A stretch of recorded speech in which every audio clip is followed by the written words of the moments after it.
It's not the bravest thing to call out MiHoYo that they've been trying to get their player to pull for more characters, and they have been doing this since day one, and pretty much any gacha game out there do this. And the most recent meta that they have just figured out is the hard synergy. You're gonna have two characters to pair with each other in order to get the most power levels out of the synergy, because they intentionally designed it to be that way, and you would be missing out a lot for not pulling them together. Like burger without bread, like bread without butter, and AC shadow without offending Japanese culture. But we are not here to police the business practice. We are here to learn the rules and mechanics that they have been setting up, and we kind of have to respect that for the best for our waifu and husbando. Because in situations like this, the house always win. Except that in casino, you would lose chips and house. In gacha game, you lose 50-50 and your sanity. And if the sensation down there is not a fart, you lose your dignity as a human being.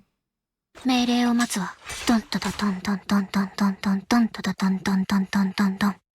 Pool value!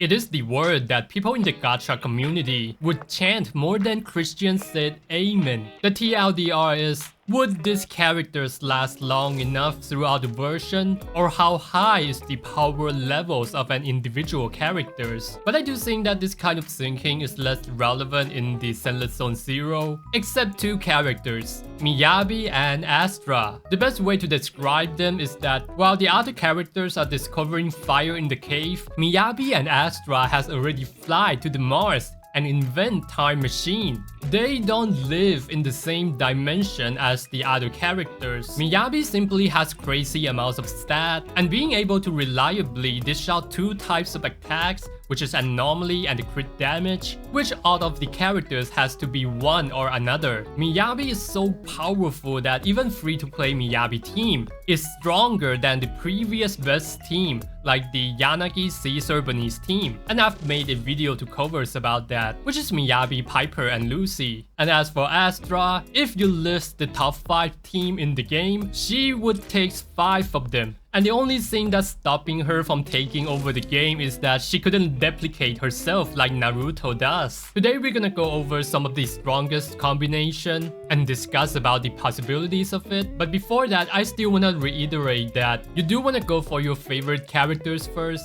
then build a team around your favorite characters. And the second thing is, you wanna secure one good team first, so that you could have easier time get through the content, and then secure 2 good teams to get all the polychrome from the deadly assault and the shield defense. And I do think that this is the most important tip that you could get from this video, is that you're gonna pay extra attention to which pair of unit meant to have high synergy together. Like Sanbi and Trigger in this patch, you either go all in with Anbi and Trigger, or you skip the entire team. Don't just pull for Anbi and skip Trigger, and don't pull for Evelyn without Lighter or Astra. When you are pulling in Zenless Zone Zero, you don't wanna aim for one characters. You wanna aim the entire team. And when you skip it, you also wanna skip the entire team. And I think that's why anomaly characters in general are very future-proof, because you could pair any anomaly agent together and it would be perfectly fine.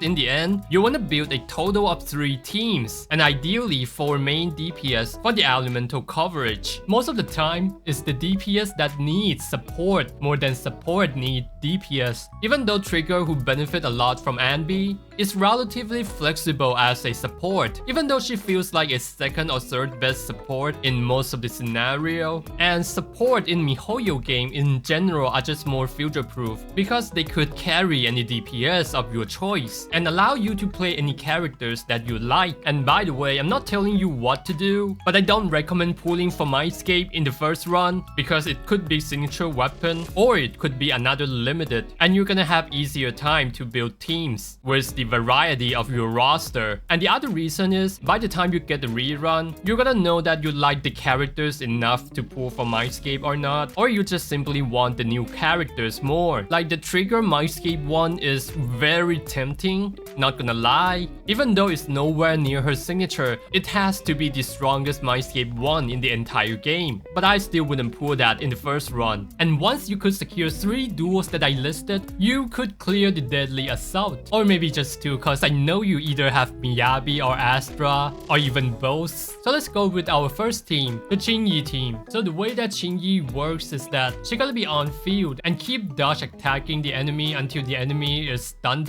And she would also give a massive amount of breaks multiplier, which gonna add a tons of damage on top of that. And you gotta have a bursty DPS to capitalize on that. Zhu is the most iconic duo, but Halumasa also have exactly the same power levels as I saw it in the JP testing. But good thing is that Halumasa is actually free, so yeah, definitely give him a try if you happen to have QingYi. But I gotta say that Halumasa without QingYi is a lot harder to navigate unless you have Astra, and it's gonna be even harder for Zhu because Halumasa could still play with Grace and Rina and cope with any other anomaly agent, so you're definitely gonna get QingYi if you have Zhu, or else you're gonna inevitably benching her most of the time. And next is the Lighter team, and for the love of God, if you wanna keep your Alan Joe stay relevant, definitely get a Lighter and his signature weapon, cause Lighter's buff is massive. But at the same time, if you are considering vertical investment, you might wanna figure out that whether Alan Joe's M1 is gonna be better or Lighter's M1 is gonna be better. But I would pick Lighter because his Mindscape would also benefit other team, and that lead on to Evelyn. I bet that you have a good chance that you are not pairing Evelyn with Astra because your Astra is busy helping other weaker team.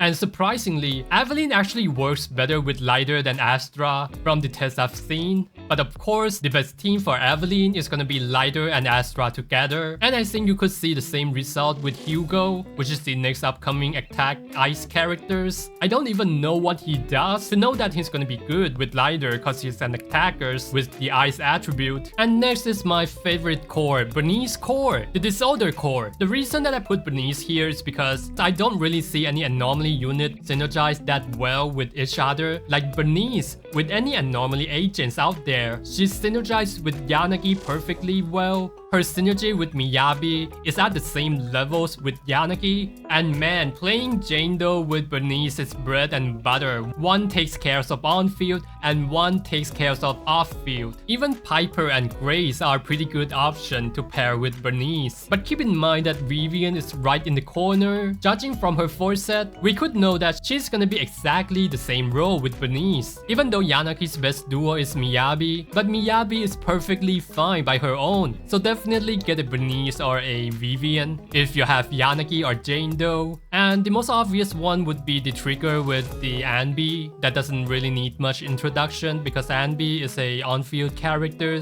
Her attacks is rather consistent, and the trigger's buffing capabilities is also very consistent throughout the game. You're gonna have like 35% breaks multiplier all the time. And Yanagi seems to be very strong with trigger because Yanagi could be consistent damage dealer, but also becoming a bursty character by saving up the energy for the stun window. So if you don't have Anbi, but you have Yanagi, definitely consider getting a trigger for Yanagi to pair with any other anomaly agent. As long as you are able to secure 3 duels that I listed there, you're gonna find yourself having much easier time clearing the content, especially in the CU defense. You might want to get another DPS or anomaly agent for the attribute coverage because every period would have different kind of elemental weakness. So keep that in mind. I hope you guys win the next 50-50 and see ya guys.